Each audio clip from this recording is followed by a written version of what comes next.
यहाँ आपको बताएं कि मोदी सरकार ने अपने अवाम को एक और धोखा देने की तैयारी की है, लेकिन इसका भांडा पहले ही फूट गया है। चंद रोज कबल जिला राजौरी में फौजी ट्रक में फौजियों की हलाकत पर हजीमत मिटाने के लिए जाली ऑपरेशन का ड्रामा स्टेज करने का मंसूबा बनाया गया, लेकिन इसका भांडा पहले ही फूट गया। शिराजी साहब, इस बारे में मजीद क्या तफसीलात सामने आ सकी हैं?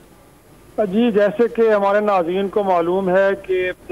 जो भारतीय फौज है उनका पाकिस्तान के खिलाफ और मोदी सरकार का पाकिस्तान मुखालिफ प्रोपेगेंडा और वो मकबूजा कश्मीर हो या कहीं और वाक़यात हो, उनका इल्ज़ाम पाकिस्तान पे आयद करना ये एक तरह से एक मामूल बन गया है। अभी भी ये बताया जा रहा है कि कश्मीर के इलाके राजौरी में जहाँ पे फौजी ट्रक में आग लगी थी, अब इस सारे मामले की हजीमत मिटाने के लिए भारत ने एक जाली ऑपरेशन का मंसूबा बनाया है, जिसमें बताया गया है कि एक गोला बारूद की बरामदी जाहिर की जाएगी और फिर ये जो जाली ऑपरेशन है ये भिम्बर गली में जो है उसको प्लान किया गया है। इसमें बताया गया है कि 120 इन्फेंट्री ब्रिगेड इसमें हिस्सा लेगी, जिसके बाद कहा जा रहा है कि जाली बरामदी की कुछ तस्वीर और वीडियो भी रिलीज की जाएगी और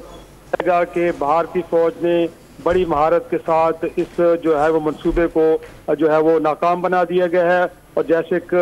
भारतीय फौज की और मोदी सरकार की रिवायत रही है कि सारे मामले का जो मलबा है वो पाकिस्तान और तहरीक आज़ादी कश्मीर पे डालने की जो है वो कोशिश की जाएगी। तो हमारे नाज़रीन को मालूम है कि इससे पहले कई फॉल्स फ्लैग ऑपरेशन और इस तरह के दीगर जो प्रोपेगेंडा है मिलिट्री एंड पे वो भारत की जानिब से पाकिस्तान के खिलाफ किया जा रहा है, लेकिन क्योंकि पाकिस्तान की मुसल्लह फौज और पाकिस्तान की जो इंटेलिजेंस एजेंसीज हैं वो बड़ी मुस्तैद हैं और इस तरह के किसी भी मंसूबे के मुतालिक हमेशा